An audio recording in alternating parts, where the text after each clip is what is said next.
Hello, everyone. Welcome to Crash Cinnamon. This is your host, McKenna. Today, we have a wonderful guest. Her name is Louisa. She and her husband have come up with a wonderful concept called Kunda Kids. It's a series of books featuring African heroes like Shaka Zulu, Queen Katami, which is amazing. And I think it's an awesome concept and a wonderful venture, and especially bringing our African heroes, the ones we don't remember, people don't really talk about, to the forefront. And obviously this brings the whole topic of Black representation in books and children's books. So I found this conversation very enriching, and I hope you enjoy it. There's a few technical glitches here and there, but it doesn't take away from the richness of the conversation. So visit their website, order the books. There'll be a wonderful gift this Christmas to your children. There's a lot of information. They have discount going on, so check their socials. And for those women who want to go into publishing, Louisa is going to tell you can do it all. She's a mother, she's a wife, she's a publisher, she works with Unilever as an innovator. So go for your dreams, go for your passion. I hope this conversation inspires you ladies and gents as well to actually go for the then some part of your life. Don't let it fade away.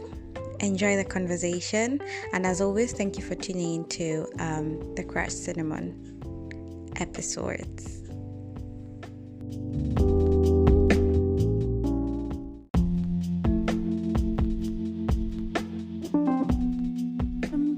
Hi McKenna. My name's Louisa Olafui. What am I? Gosh, where do you even begin when somebody asks you about everything that your life entails? That's a big question. Okay, so I guess just to put it simply, I'm a mum.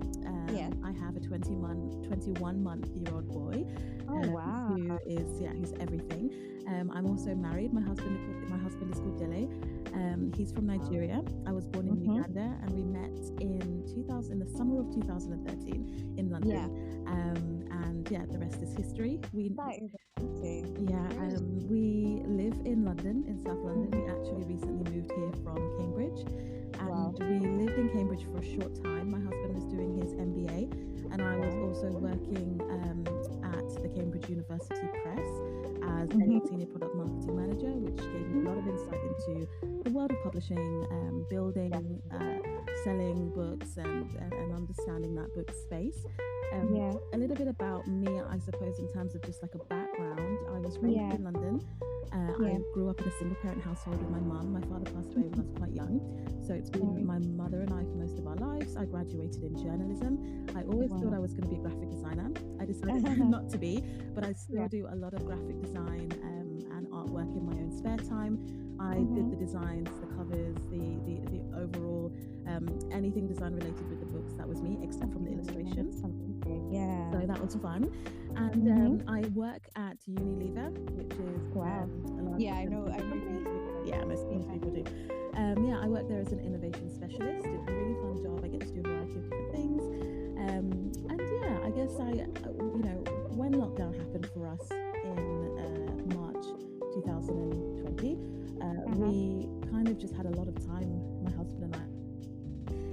It was all a bit strange because we're now adapting to working from home. My son was home a lot, and we had a lot of interesting conversations, but one of them was around the lack of representation of Black and African children in the UK, but internationally, really, to be honest, outside of Africa, the representation is still really poor. And we kind of developed the idea about the books together, and that's where we are now. So that was a whistle-stop tour of my life. That is great. I mean, from everything you've explained, you're really multifaceted in many things. I mean, journalism, there's graphics there, there's innovation at Unilever, then you're a publisher, an entrepreneur, mom, wife. There's so many things. And I think that's what I like about being a woman and what we represent, because we have so many hats. And that is why I decided to have this series about the everyday woman and then some, because then some people forget that sometimes even us as women, we forget there's more to us than just being, whatever you feel you are, whatever you identify yourself as. There's always something more, Absolutely. And I'm for that background. Wow, that's amazing. That's really great. Thank you so much. Just a lead-on question to that. What happened to graphics? Why journalism? What happened to the graphic side of things? Yeah, that's a really good question. So I had a passion for graphic design from as soon as I could really articulate what it was.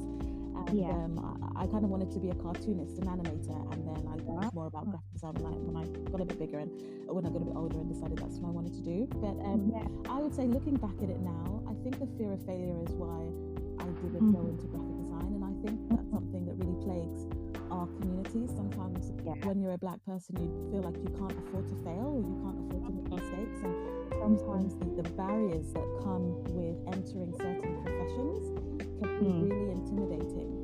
And I felt like that with graphic design.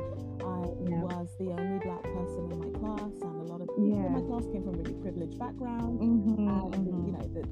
equipment and the software was really expensive, and I did kind of think to myself, like, everybody else in the class didn't really have a very set career plan. They weren't like, when I leave uni, I need to make money, I need to do this. It was more like, I'm doing this for the love and the passion of it. Whereas I was thinking, when I finish uni, I need money. I've got to this passion has got to carry, Exactly. So I didn't have the roadmap that I needed at that time, I think, give me the confidence to pursue graphic design with clarity. So I also love to write and stuff, and one of my best friends is who I was sharing my dorm with was a journalist, and she was working for a newspaper at the same time, and I could see her doing something that she really loved, but also making a career out of it.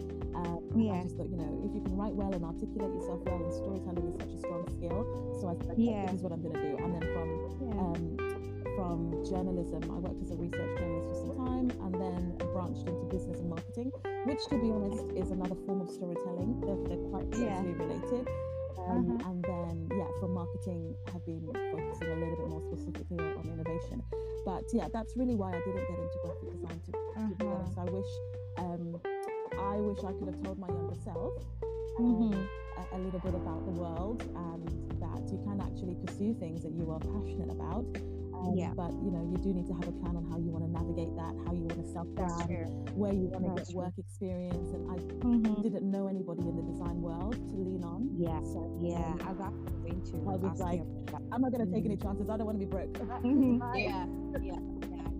I think there's a lot of how can I say? There's a lot at stake for something like that. It's almost like you're putting all your chips in one basket, and sometimes you're like, no, if I don't know anyone who looks like me who's done this, how am I going to explain to my mom that this is what I want to do? It's not happening. So I can appreciate that. And this was before the mindset you were in then. Exactly, no, you're right. This was before social media. This was before we had the tools to empower ourselves and spread our word and our images and our talent across borders. So I didn't know what the world was going to be like, and that it would be more facilitating. So I just put many bets on that. Yeah, I understand, and I appreciate that. And it's fascinating how in like 5, 6, 10, even in 1 year, how things change in the space we're in. And had we waited 3 months, 8 months, something would have changed. But it's everything is always in hindsight. You never know. And I think also you've landed in the right space, because at the end of the day, sometimes it comes full circle. However, you've mentioned something that really resonates with me, because I know this for sure, also being in my field right now, that I've experienced almost like imposter syndrome kind of thing. I'm like, where am I here? I don't know anyone who's like me, who's here. And it's something I'm actually trying to dive into. It's triggering me in many ways, in actually having those kinds of conversation. But I think it's important in 2020, now that we understand ourselves a bit more, and we can pinpoint what was wrong, back in the day. What was that emotion? No, what you're saying is really relatable, and was done a podcast about emotional intelligence, and I didn't know. I used to think it's this word that's just flying around, but actually, understanding what emotion you're feeling and actually giving it a name, it's quite very difficult to say. I actually didn't do this because I felt this and this, Yes, you know. yes. So I appreciate that. And so, what was it like working Cambridge Press? Oh, Those are only things I see. I see from textbook, Cambridge Press, well, you know, it was very interesting, you know, and you know, you want to take the word interesting and bold it, italic it, underline it, and highlight it as well. It was super interesting. I was sort of hired at the press as a bit of a unicorn, so I was hired knowing full well I did not fit the mold of a typical publisher or somebody that would be working in publishing, or fit the mold of the typical kind of person that works at the press and usually gets hired by the press. So first of all, I'm black. Second of all, I'm young. Third of all, I have a journalistic background, but not like a strict editorial background in terms of the discipline. And most of my background is mainly around broadcast. So they took their sort of bets on me because I had a really strong business acumen, and I came from marketing and consumer research, and had worked very successfully with a number of different consumer brands and products, and they really wanted somebody with a commercial eye to help transform the industry, transform the company, because it was an industry that had been quite dated, doing things the same way, not evolving to consumer needs. So I sort of came in as a breath of fresh air, I guess, which was fantastic. But I would also say it came with a lot of pressure. Because, you know, as we talk about imposter syndrome, it's always a little bit nerve-wracking when you're somewhere where you are sure that you're not typically really supposed to be. Not that I don't deserve to be there, and I really do try and take ownership of the spaces that I'm in. But at the same time, when you know that you're a bit of an anomaly, it's difficult to feel comfortable.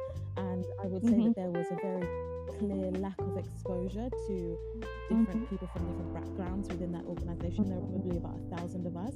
I did have to endure some uncomfortable questions sometimes. I remember, like, on my first week, somebody said to me, because I joined just at the cusp of winter, and they were like, how are you managing with the cold?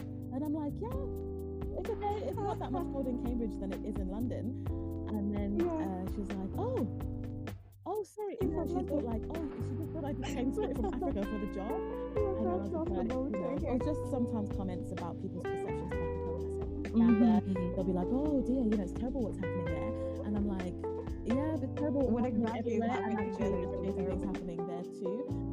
And that's it, like, just that perception of Africa and Africans, I think it can be something that my husband and I would say, have had to manage in our workplaces and spaces, but I think culturally I never really ever felt like I fit in, and I think I was a lot more quieter, and maybe not very much I didn't always bring myself to work, if that makes sense. But I had a wonderful relationship with, like, my line manager there. I learned so much there, and it was great. But I knew that this wasn't somewhere that I could be my authentic self. I also felt like there was so much work that needed to be done in the industry, and I was going to be exhausted by being the only or one of few people bouncing conversations about diversity and inclusion in publishing. So when the right opportunity came, I left, but I did have a wonderful time there. That's great. Well, I mean, congratulations for sticking it out, and that's really fast. I think sometimes we forget, when you're the fast in many things, we want to look at, when it's celebrities and everything, but when you're the fast in your everyday kind of jobs where it's traditionally this way, you have to give yourself that pat, on the back, because you're like, okay, maybe it doesn't count, but actually it counts, because now they know what somebody else like you could bring. Yeah, exactly. Everything higher, and they should actually. It shouldn't be the end. You shouldn't be the one who's broken the glass. Exactly. And I hope that would be the case. Definitely during my tenure there, I did start to see more people like of different diverse backgrounds starting to work there, and that was really encouraging. And it was fun just to do lots of different things. We started our first podcast there, and we did magazines, and brought a lot of creativity to the role, which I really enjoyed. That's amazing, and that's great. And which brings me to this question now. how did you, for example, how we will talk about one of the characters, Queen Katami, and how did you find out about her, for example, when I think you said you grew up in London, Yeah. isn't it? You were not born in Africa, Correct, isn't yes. it? Yeah, I was born in Uganda, but I came when I was very young, so I've been raised in the UK. Okay, so you have an idea of what it is. Okay, so what led you to, for example, to choose someone like her to feature in your Well, books? I would say Queen Ya and Queen Katami, both of them I had never actually heard about until I embarked on the research process of these books. Shakazulu I had heard about very, very minimally. I had an idea of him and where he was from, and had a perception of him, which actually is a little bit wrong, but what we have come to know about Shakazulu is not necessarily correct about presumptions Yeah. he is. Of the productions that were made Exactly, of him, and Mansa Musa, my husband had told me about him. So the thing is, McKenna, I came to know about these ancient African leaders at such a late stage in my life, and I wish that I had known them earlier. I know about Henry VIII, I know about Napoleon, and where are our heroes, right? And more so, where are our ancient African heroes? We do hear about Nelson Mandela, of course. Exactly, and Muhammad Ali. But there is this notion that African history started and stopped with slavery, and in 1900. exactly. And if you're living in the diaspora and educated in the diaspora, it's more than likely, if you are lucky to even be taught African history, that is the impression that you will be given.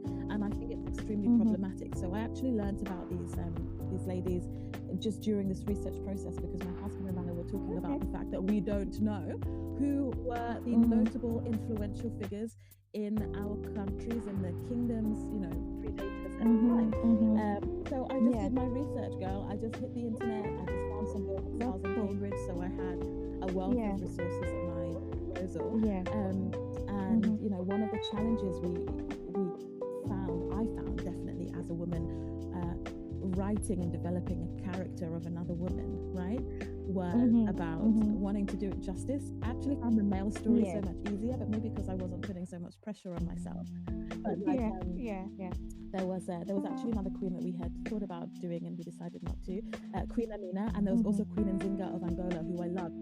But we couldn't develop a strong enough narrative in the production process. But with someone like Queen Amina, unfortunately, there was some historical depictions about her character and how she was like a man-eater and how we don't know the extent to which these things are true. They might be, but there's good reason that they might not be.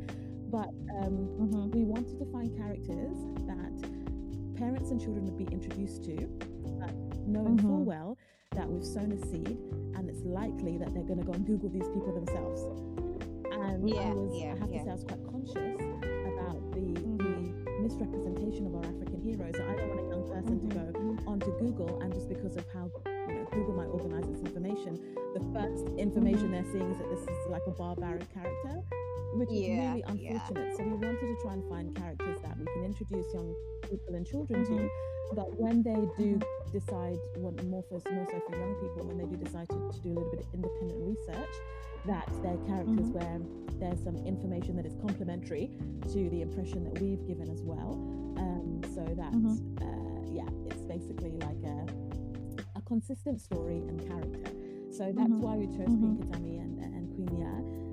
For Queen Katami, it was really interesting because I didn't know anything about Ugandan women are just like relentless, hardworking, go-getting women. So it didn't surprise me that someone like Queen Katami was out there, and I wish I just knew more about her. And actually, there's a statue that is in this place called Ugongo, near where my mum lives in Murara, and it's of Queen Katami, but I never knew who that woman was, and never inquired. But it turns out that Queen Katami was a leader, and she was also written to be extremely beautiful, or whatever the beauty standards were at that time.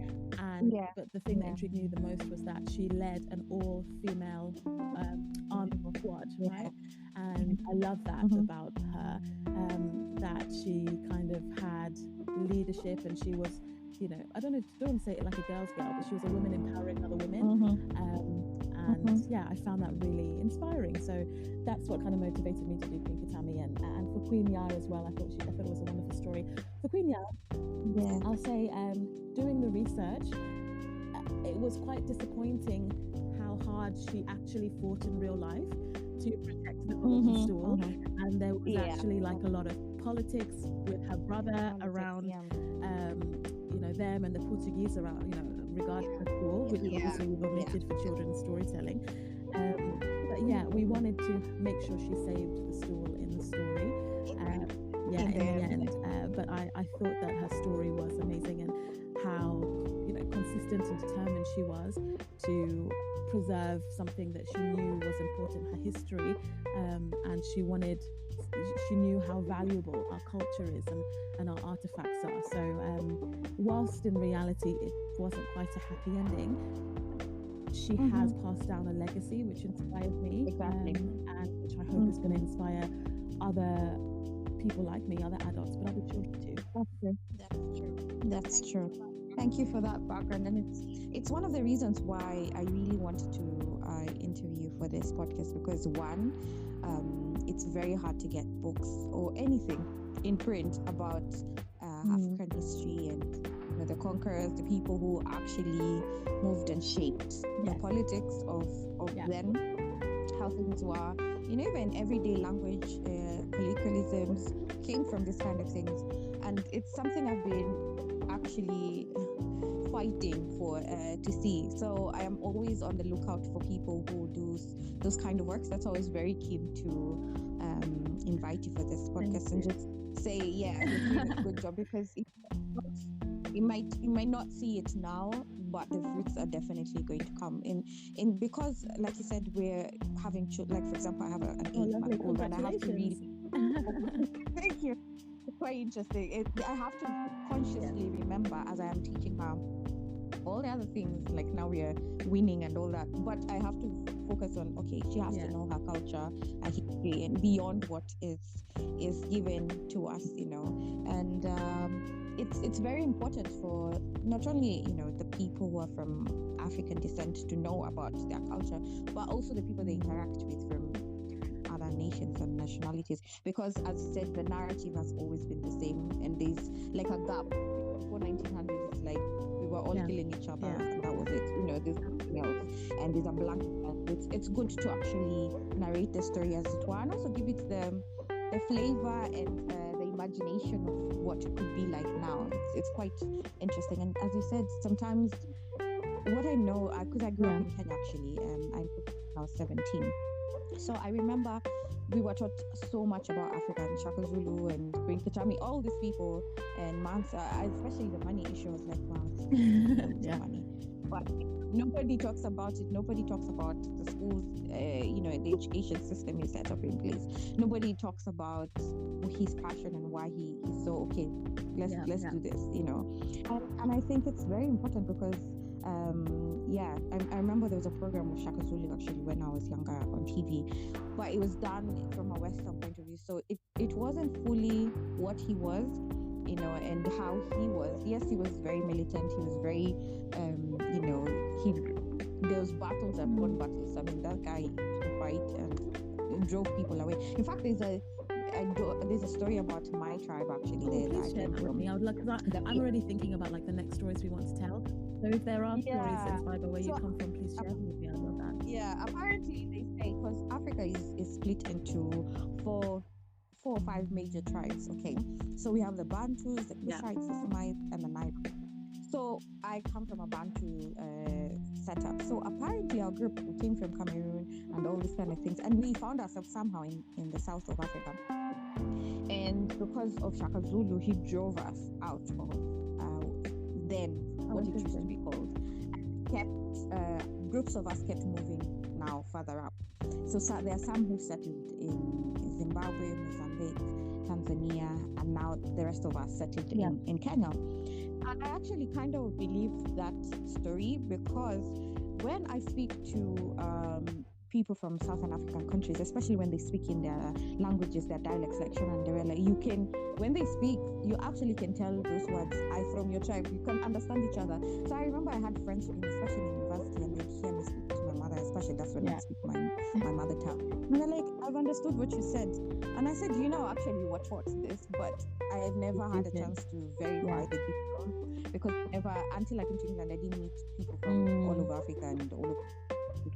So it is true, there was a lot of migration and a lot of things.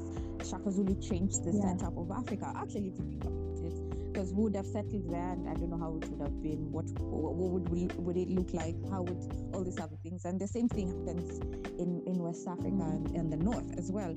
So so it's quite fascinating how dynasties and rulership actually goes. And for when you spoke about the all-female, army, it reminds me of the Dahomey people as well in the West. But it's interesting. And another thing also I was very interested in is because sometimes African stories are not told in balance. Yes. And by that is you will always hear about a certain region of Africa more than another region. And sometimes it makes me think maybe people will think this other side of Africa was not active, but it was. It just wasn't recorded. Yeah, there was a lot. Yeah, it wasn't recorded, or somehow the information disappeared and everything like that. For example, my grandmother, from my dad's side, she's still alive, and she's almost 133 years of age. And she tells me something sometimes, and I'm like, wow. I wonder how it would have been to live in those times. And every time I get to see her, she'll divulge some more information about a certain thing she thinks would be necessary for me in that age. And I've always wondered how she decides, okay, this is the time to tell her, okay, this happened, and this is part of my history. And it's quite interesting. And I actually thought to myself the other day, why have I never recorded her? Why have I never recorded those stories? Because now slowly dementia is coming in, and some of the things I can never get again. Like some folk stories she used to tell me, and some legends and folk tales and all these kind of things. I will, it's for my memory now. I have to find a way to record them and whatever get them you can record. It's priceless. Yeah. Because I'm trying to see, I'm actually starting to understand how our history disappeared. It's because we just thought we have these people all our lives, grandma will always be here, and auntie and uncle will always be here, and we don't think their stories are worth telling. And this is where I admire, when I came to England, I admire the West Side, because they decide everything is who created the pavement, who created the rail, energy, electricity, everything it's documented, including what was amazing about butterscotch or something like that. I am like, we have to change the narrative, we have to own it. No, I was just saying, at some point I used to run a blog and a podcast called Afro Black, and it was an exploration into Pan-African culture and lifestyle. So I just had these conversations with groups of people from the diaspora, sometimes my friends, sometimes people I don't know, sometimes a mix, and just talk about loads of different things, how we came to be, perceptions about race and failing and succeeding and whatever. And I just said, if anything, I just want to be able to look back and listen to these conversations when I'm I don't know, 60, 70 years old, and think about how much the world has changed. And I've thought, imagine if I was to sit down with Lance and Louisa now, would we even have anything to say, just because our reference point to be so different, and the world is so different, and our values are different. But on the point of values, I think teaching young people about our history and our culture is one thing, but something that was so important to me, and I guess all these big feelings I have about this book collection, that I wish I could tell everybody on Facebook and Instagram and everything about everything I feel, and to get us to this point, which is why it's nice to actually be in conversation about it. But one thing I really wanted to come out from these books was just human values, right? And I spent a lot of time thinking about these characters, and there are times when I can be quite introspective, and I just really, I'm the kind of person I can spend the whole day sitting at Heathrow Airport and just watching people and just thinking about all the different places that they've come to.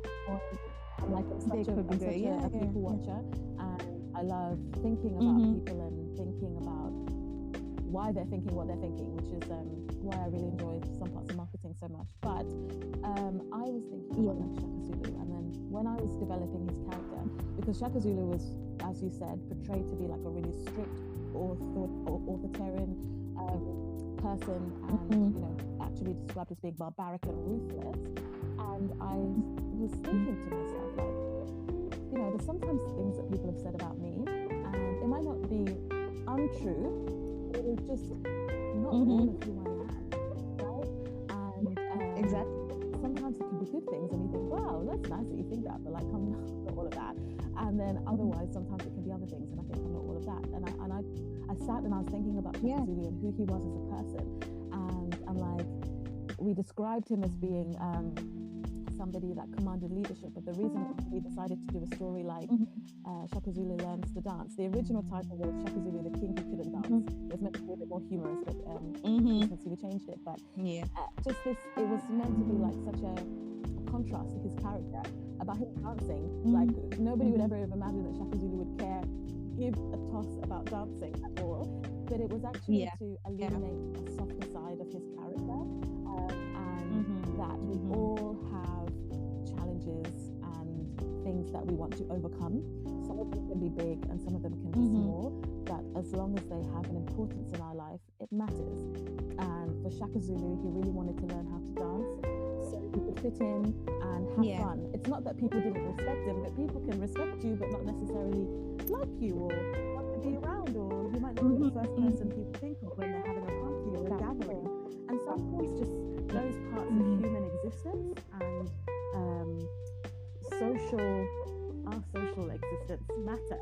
So I really wanted to bring like a really human, social, relatable story about just what it feels to be a person who wants to aspire to something which is might be very simple, but it's very human. So I thought a lot about telling human stories and trying to convey soft skills that as a parent you really want your child to attain to. So confidence, individuality, kindness, innovation and creativity, problem solving. The historical part is nice, and like that's very much a core of what Kunda Kids' purpose is. But I think definitely for me as a writer and a developer of this series, I also wanted it to extend just about human to human relationships and self-confidence and self-assurance, because you definitely need it in this world to become a person. Definitely. Yeah, like that's something that really, really mattered to me. And there are times when, like the Queen Kitami story, she was in real life, she was a warrior and led an army of women, but her story is about making friends and the challenge around being socially awkward. That's what the story is about. It's about her needing to break into a different circle of friends, very different to what she's used to, and how she overcomes that eventually, not at first, but eventually, and how sometimes it's a bit daunting to have to step into situations, whether they're personal or professional, where you just really are like, you guys are not a bit of me, you're not my cup of tea, I don't even know what I'm doing here. But you have to, it's self-growth and self-development. So that's what what I tried to do with these stories. I really didn't want them to just be like a playful version of history. I just wanted to take these amazing characters, shrink them into children, put them in their own bubble, in their own, like there are no adults in any of the series. It's all just children running their world, doing their thing, and problem solving and overcoming big and small challenges in life. That's great. Yeah, that is great. That is great, and I think that's very relatable, and I think we share the same passion here about human stories and humanity here, and it's the reason why I started my podcast, because I realized we are struggling a lot with human relationships, how to maintain them, what is actually understanding, why somebody is the way they are, and how do you manage that now that this person is that way, what do you do? And talking about socially awkward, we have leaders who are like that, and we find it, society is always framing a narrative, they should be this way because you're a leader. Apparently you can't be inwardly looking at yourself all the time and be a president. It's just very awkward, apparently, in the way society is. So I'm really grateful that you thought about this. Yeah, and this is great. I mean, and that's why I also like about the books that they have a different spin, and it's not taking away from the reality. It's just saying, okay, imagine he wanted to dance, he wanted to learn. Yeah. And actually, that's very relatable, because even in South Africa, everything is dancing and music. So I know when he won those battles, he was definitely dancing somewhere.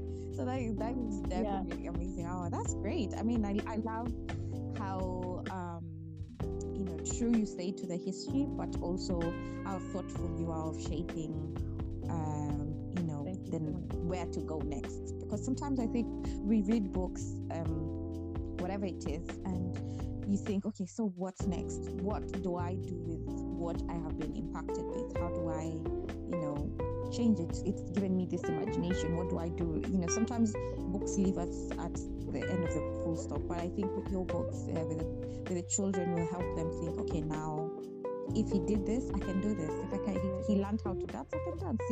If he was a leader, I can be a leader. I think that's beyond inspiring. That's actually now, legacy setup kind of thing, and that's really good. And I think no parent wouldn't want that, because I think, as both of us are parents, it's difficult. You want to give the whole world to your children, but it's okay to tell them you will fail at times. These challenges will come, but it's a human concept, like you said about the queens as well, especially the stool situation. It was quite difficult, but in the end she got it. And that's why it is. It's hardship sometimes. It's it's challenges. It's how you navigate that, and in the end, to the end, that's amazing.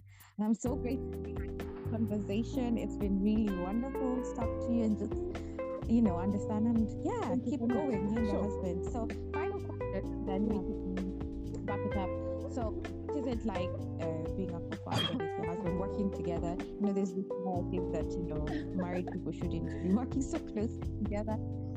But you've given us a background how it started during the lockdown, and I'm actually thinking the lockdown, COVID has its kind of blessings in a way, even though it came to disrupt our world. It's also brought out a lot of creativity and a lot of thoughts and conversations that most of them are fruitful. Okay, I know some have come out negative, but we have these books now, so that's great. So how's it working with your husband? And I love working and having brought this to life with my husband.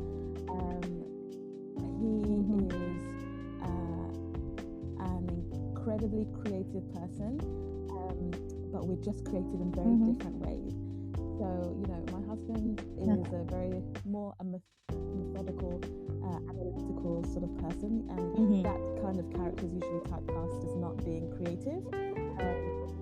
But occasions, usually in the mornings, he just has these bright ideas, and they're just crystal clear and as clear as day.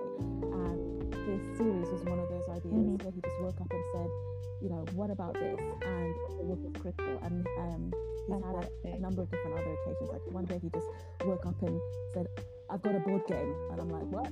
And he's like, then he just spent the afternoon writing it out and printing it out, and we played it with our friends, and it was a hit. And I think he's actually forgotten how to play now. But it's just a real bright spark of innovation, but in different bursts and in a different way. I'm probably more, maybe I'm more of your typical artistic sort of person. I like working in solitude, and I'm highly critical, and I have lots of ideas that come all the time, 100 miles an hour, all day, every day. But you have to learn how to filter my ideas, because there are too many and I get bored of them quickly. So I think just have to try and manage me and the creative process, especially writing. There's some books that just fell out of me. So I think Queen was one of those, and Shaka Zulu was also one. Queen Kitami didn't flow out of me. She flew out. She came out, but she wasn't rhyming. And they were all rhyming stories, and it was a challenge to get her to rhyme. She didn't want to have a rhythm. And like I told you, Queen Kitami is a bit socially awkward. She just didn't want to cut me any slack at all. So I really had to like try and give her a lot of patience and mold the story, but eventually we got there. And actually Mansa Musa flew out of me pretty well. Shaka Zulu did, but it took a lot of work with our editor to refine Shaka Zulu. But working with my husband has been fantastic. I think he's incredibly patient, such an incredibly patient person, and we try to have fun. I think the great thing about him and us is that we put our relationship before anything. So there are times when maybe like I've been really overwhelmed, and actually this week was a really good example. So much happened this week because our physical books landed at our house. A huge trolley came with all these boxes, and they came, and I thought that when the boxes came I would be like, oh my god. But actually I was just like so overwhelmed with the fact that they were here. I just like I was just a bit quiet that day, and you know, and I think it was either later that night or something, just like I had a really good cry, and it wasn't because anything was wrong, but it was because there's been so much emotion during the process, and we just got to the point, and it felt such actually felt like a really nice start to release. But he's quite good for helping acknowledge my feelings and knowing like my feelings, big and small feelings, and being more intelligent. So you know, when I'm in that space or and stuff like that, which I really appreciate, because I think you need that in a partnership. Oh, that's great. That sounds good. So I think we work well in that way. And there's small things like I hate unread emails in my inbox. I can't stand it. And he has so many unread emails that I just don't even know what to do. So we have some like really I'm glad you don't like unread, otherwise you don't have seen my last thing. So, you know, there's some funny quirks that you get, like business relatable quirks that you get. But we both know our strengths. And sometimes he's like, oh Louisa, you've got this, you present this. And then there's some things like when it comes to sales pitching, like money, talking about investment, like I get really flustered, and that's not my strength. But he just seamlessly like is walking on water. So it's really fun, and I've actually, I think lockdown, the combination of lockdown and the combination of starting this venture has opened me up to like this new person that I've come to know in my husband that I wouldn't have seen if we had our like two separate everyday jobs and just catching up with each other on the weekends and everything. So that's been wonderful, you know. It's and even just seeing my son at home so much more, developing with him, it's fun. Not before. That's great. Awesome. And I'm really grateful for sharing that part. Thank you very much, because I've always been pro saying, if you're creative, you know, in as much as they say behind every man is a successful woman, you know, in every kind of relationship you need both of you to understand what the other one is doing, and even if you can't fully get it, is, you know, support it. And I'm glad that you know, you both understand each other to that level and help each other. Sometimes you have to manage them expectations of the other one, and I'm so grateful the books are here, and congratulations to both of you. So tell our listeners where to think of books. Okay, right now we are taking pre-orders, right, which is a really fun time. So between now and December 15, we're selling the books at a discount for the collection, which is $25.99 for the 4 books. You can't buy them individually, you can only buy the collection pre-order, but we will get the books over to you for free. We will ship the books, post them to you for free if you're in the UK and Europe, and if you're in the US or Canada, then we'll get them over to you at a discounted rate, so we'll like pay half the shipping costs. We'll also throw in some character stickers, so we've made like little stickers of all the different characters and all of like, the fun scenes in the books.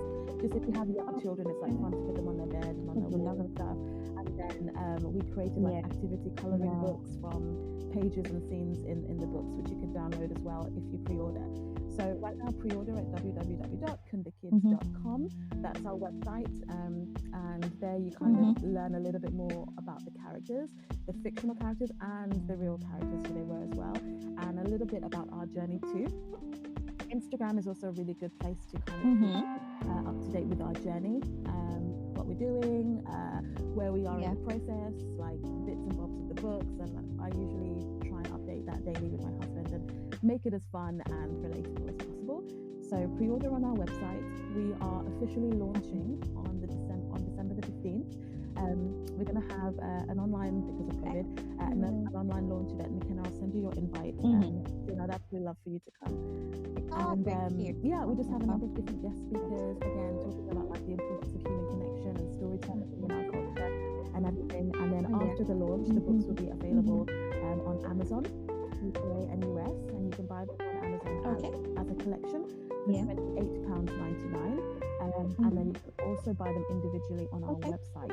So if there are some people who really just want individual copies, or they just might like, I don't know, 10 Mansa Musa books, you can just do that directly on our website, or email us and deal with us, especially like libraries and people like that. But generally, like, we know everybody loves Amazon. Yeah. We love to pay delivery, so we'll be on it's from that time on. That's great. Oh, that's awesome. And I hope and pray that you guys do big and doing all the libraries in this world and that shops, because what you're doing is amazing, and it's been lovely having this chat and conversation. Great out behind it.